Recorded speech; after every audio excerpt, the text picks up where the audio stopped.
கூட சமாதானமாக இருக்கவில்லை என்றுதான் அவர் கூறுகிறார். இருப்பது இந்த உடம்பு. ஒவ்வொரு மனிதனோடு இருப்பது என்ன? 3 விஷயங்கள் தெளிவாக அவனோடு இருக்கிறது. உடல் அவனோடு இருக்கிறது, அறிவு அவனோடு இருக்கிறது, அறிவை அலசி கொடுக்கக்கூடிய மூளை அதுதான் அறிவோடு சேர்ந்தது இருக்கிறது. அதற்கு பிறகு அவனோடு இருப்பது நேரம் மட்டுமே. ஒருவனுடைய உலகியல் உரிமையான ஒரு ப்ராப்பர்ட்டி அவனோடே இறக்கும் வரை இருப்பது 3 தான். உடல், அந்த உடலுடன் கலந்த உயிர் மற்றும் எல்லாவற்றையும். அதற்கு பிறகு அவனுடைய மூளையில் இருக்க அறிவு, அவனுக்கு இருக்கிற நேரம், அந்த ஒரு நாளைக்கு 24 மணி நேரம். இதற்கு பிறகு பஞ்சபூதங்கள் அவனோடு இருக்கின்றன. இதோடு ஒட்டி அவளுக்கு வேண்டிய உணவுகள் இருக்கின்றன. மற்ற விஷயங்களெல்லாம் கோள்கள் இங்கு மாறினாலும் அங்கு மாறினாலும் பிரச்சனை இல்லை. தண்ணீர் கொஞ்சம் கிடைத்தாலும் அந்த பஞ்சபூதங்களிலே காற்றும் நீரும் மிக முக்கியமான பகுதியை அலசி நமக்குள்ளே வருகிறது. காற்றும் நீரும் ஓரளவுக்கு கிடைத்துவிட்டால் மனிதனுடைய உயிர் நீட்டிப்பு அதிகம். காற்றும் நீரும் ஒழுங்காக கிடைத்து ஓரளவுக்கு உணவு கிடைத்து விட்டால் மனிதனுடைய உயிர் நீட்டிப்பு அதிகம். இந்த 3ஐ தவிர பஞ்சபூதங்களிலே சில விஷயங்கள் கிடைக்காவிட்டாலும் மனிதன் உயிரோடு இருக்கலாம். உணவிலே உலகத்தில் இருக்க அத்தனை உணவுகளிலும் அவனுக்கு வேண்டிய கலோரி கிடைத்தால் அவன் உயிரோடு இருக்கலாம். இப்போ நினைத்து பாருங்கள், ஒரு மனிதனோடு உங்களோடு பிறந்ததிலிருந்து இருப்பது உடல், உங்களோடு பிறந்ததிலிருந்து இருப்பது அறிவு, உங்களோடு அது மரபறிவாக இருக்கலாம், உங்களோடு இறுதி வரை இருப்பது நேரம். இவற்றின் பாதுகாப்பாக இருப்பது பஞ்சபூதங்களில் 1-2 உணவு. இதை தவிர ஒரு மனிதனுக்கு ஏதாவது ஒன்று வேண்டுமா என்று நினைத்து பாருங்கள். ஒவ்வொரு மனிதனும் சிந்தித்து பாருங்கள். உங்களுக்கு ஒரு வீடு இருக்கும், பத்தவில்லை, இன்னொரு வீடு கட்டுகிறீர்கள். ஒரு கார் இருக்கும், பற்றவில்லை, இன்னொரு கார் வாங்குகிறீர்கள். ஒரு பேனா இருக்கும், இந்த பேனா பத்தாது. இப்படி எல்லோரும், நான் உட்பட யாராவது நம்முடைய சமாதானத்தோடு இருக்கிறோமா? சமாதானம் என்றால் என்ன? நேரடியாக வந்து விடுவோம். சமாதானம் என்பது என்ன? இருப்பதில் இருப்பது. இதுதான் சமாதானம். நீ எதில் இருக்கிறாயோ அதில் நீ இருக்க வேண்டும். அதை விட்டு நீ எழுந்தாலும் சரி, அதை விட்டு குறைந்தாலும் சரி, விழுந்து விடுவாய். பணம் வைத்திருப்பதெல்லாம் சமாதானம் இல்லை. பணத்தை சம்பாதிப்பதெல்லாம் சமாதானம் இல்லை. ஏதோ ஒருத்தருக்கு போட்டியாகி ஈகோவில் பேசி, அகங்காரத்தில் பேசி சமாதானம் அடைவதில்லை. சமாதானம் என்பது இருப்பதில் இருப்பது. இதுதான் இன்றைக்கு இருக்க விஞ்ஞானபூர்வம். இருப்பதில் இருப்பது என்றால் என்ன? ஒவ்வொரு மனிதனுக்குள்ளே இருப்பது என்பது என்றால் அவனுடைய உடல், அவனுடைய அறிவு, அவனுடைய நேரம். இதில் எந்த விஞ்ஞானமும் உடைத்து விட முடியாது. உலகத்திலே ஒவ்வொரு தனி மனிதனுக்கும் இருக்கக்கூடிய ஒரு மாபெரும் ப்ராப்பர்ட்டி இதுதான். உடல், நேரம், அவனுக்கு இருக்கக்கூடிய அந்த அறிவு.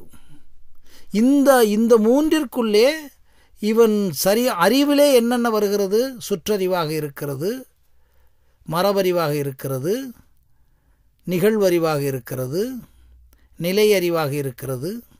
இதெல்லாம் அறிவு சார்ந்தப்படும். உடலிலே என்ன? ஆரோக்கியமான உடம்பாக இருக்கிறது. சில நேரம் உடம்பு கொஞ்சம் குறைவாக, ஆரோக்கியம் குறைந்த உடம்பு, இது உடம்பு.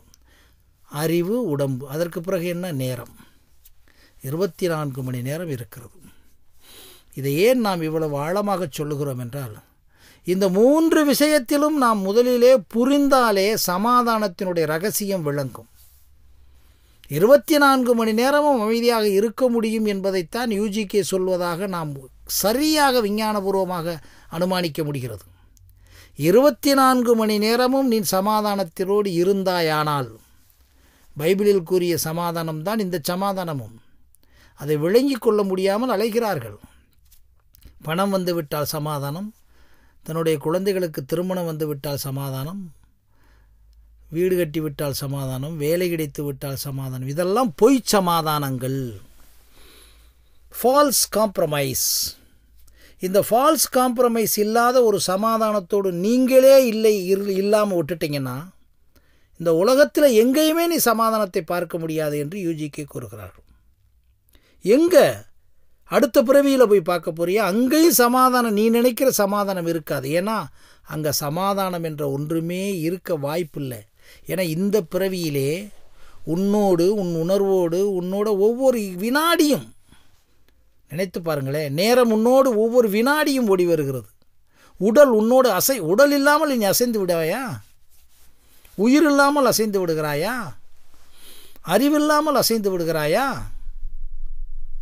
இந்த மூன்றையும் நீ உணர்ந்தாயா என்றுதான் யூஜிகே கூறுவதாக நாம் அதை விரிவாக்கப்படுத்தப்படுகிறோம். இந்த மூன்றையும் உணர்ந்தால் எப்படி பிரச்சனை வரும்? உலகம் முழுவதும் எப்படி வேலையில்லா திண்டாட்டம் வரும்? எப்படி தீவிரவாதம் வரும்? உலகத்தில் இருக்கக்கூடிய எந்த மனிதனும் புரியவில்லை என்பதைத்தான் யூஜிகே கூறுகிறார். அப்பொழுது உன்னோடு சமாதானம், உன்னுடைய இருப்போடு இருப்பதில் இருப்பதாக இருந்தால் சமாதானமா. அப்போ உனக்கு வேண்டியது என்னவென்று சிந்தித்துப்பார். மறுபடியும் இந்த உலகத்திலே நீ வாழ்வதற்கு மிக மிக மிக மிக குறைந்த அளவுதான் பணம் வேண்டும். சந்தோஷமாக 24 மணி நேரம் வாழ்வதற்கு, சமாதானமாக 24 மணி நேரம் வாழ்வதற்கு, இயேசு கிறிஸ்து சொன்ன சமாதானமாக இருக்கட்டும், உலகத்தில் இருக்க அத்தனை சந்தோஷமாக சமாதானமாக 24 மணி நேரமும் அமைதியாக இருப்பதற்கு உனக்கு மிக மிக மிக குறைந்த அளவுதான் உணவு வேண்டும். ரொம்ப முக்கியம். குறைந்த அளவுதான் இடம் வேண்டும். குறைந்த அளவுதான் உனக்கு உன்னுடைய ஆரோக்கியத்திற்குரிய அத்தனையுமே வேண்டும். நினைத்து பாருங்கள். இது இல்லாமல் இந்த உலகம் எப்படி பரவிருச்சுன்னு பாருங்கள். அதைத்தான் யூஜிகே சொல்கிறார்.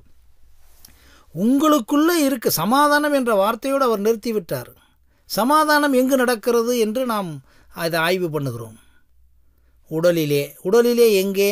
மூளையிலே எங்கே? அறிவு எங்கே? நம்முடைய உடம்பிற்குள்ளே இருக்கக்கூடிய அத்தனை விஷயங்களிலே, நம்மை சுற்றி இருக்கக்கூடிய விஷயங்களிலே. அவனுடைய காரணம் எண்ணங்கள்.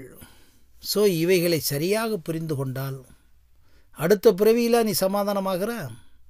அடுத்த பிறவி என்பதை நாம் கன்சீவ் பண்ணிவிட்டோம். இப்போ ஒரு விஷயத்தை எடுத்துக்கங்க. இந்த உலகம் தோன்றியதை பற்றி நாம் அடிக்கடி சொல்லிக் கொண்டிருக்கிறோம். மனிதன் தோன்றாதது வரை இங்கே ஏதாச்சும் மாற்றம் இருந்திருக்குமா? நீங்கள் உங்கள் ஊரிலே சிந்தித்து பாருங்கள். இன்றைக்கு ரியல் எஸ்டேட் போய் பிளாட் போட்டு வீடு கட்டிக்கிட்டு இருக்காங்க இல்லைங்களா? அல்லது பெரிய பெரிய டைடல் பார்க் மாதிரி இன்ஃபர்மேஷன் டெக்னாலஜியில் ஆயிரக்கணக்கான விஷயங்கள் வந்து விட்டதல்லவா? தகவல் தொடர்பு நிலையங்கள், கட்டிடங்கள், வானவெளி ஆராய்ச்சிகள், சேட்டலைட்டில் வானவெளி உலகம் எல்லாம் வந்து விட்டதல்லவா? இதற்கு முன்னே அப்படியே ஓப்பன் கிரவுண்ட் தானே உலகம் முழுவதும். அந்த ஓப்பன் கிரவுண்டில் மனிதனுடைய எண்ணங்களினால் உருவாக்கப்பட்டது என்ற ஒரு சிந்தனைக்கு மட்டும் வந்துட்டிங்கன்னா, மனிதனுக்கு எப்போது எண்ணம் தோன்றியது என்ற ஆய்வு இரண்டாவது இருக்கட்டும். ஆனால் எண்ணங்களினால் மட்டுமே உருவானது, இந்த எண்ணங்களால் மட்டுமே அத்தனையும் உருவானது, கடவுள் உட்பட அப்படின்னு நீங்கள் நினச்சிட்டிங்கன்னா, மனித எண்ணங்கள் தான் நடந்ததை ஒழிய மற்ற எந்த நிகழ்ச்சியும் இயற்கையோடு சம்பந்தம் இல்லை என்ற ஒரு மாபெரும் ரகசியம் உங்களுக்கு பிடிபடும். நான் இங்கே உட்கார்ந்து பேசிக்கொண்டிருக்கிறேன் உங்களோடு, இந்த ஒலி ஊடகத்தோடு நான் பேசுகிறேன். இந்த ஒலி ஊடகத்தை வைத்து நான் உருவாக்கி கொண்டு பேசுகிறேன். இதற்கும் இயற்கைக்கும் எந்த பிரச்சனையும் கிடையாது. இயற்கை உணவை கொடுத்து விட்டது, இயற்கை உடம்பை கொடுத்து விட்டது, அனைத்தையும் கொடுத்து விட்ட ஒன்றை வைத்து கொண்டு பால்படுத்திவிட்டு, அனைத்தையும் கொடுத்து விட்ட ஒன்றை வைத்து நம்மளுடைய எண்ணங்களினால் அனாவசியப்படுத்திவிட்டு, அசிங்கப்படுத்திவிட்டு, அலங்கோலப்படுத்திவிட்டு, இந்த உடலை கண்டதையெல்லாம் சாப்பிட்டு, கண்டதையெல்லாம் தப்பு பண்ணி, உடம்பை கெடுத்து விட்டு, எனக்கு விதி என்றும் எனக்கு மருத்துவர் வேண்டும் என்று ஓடிக்கொண்டு இருக்கிறீர்கள். அதைத்தான் யூஜிகே சொல்கிறார். உன்னோடு அத்தனையும் இருக்கிறது. நீ இந்த உலகத்திலே உணர வேண்டியது எதுவும் இல்லை.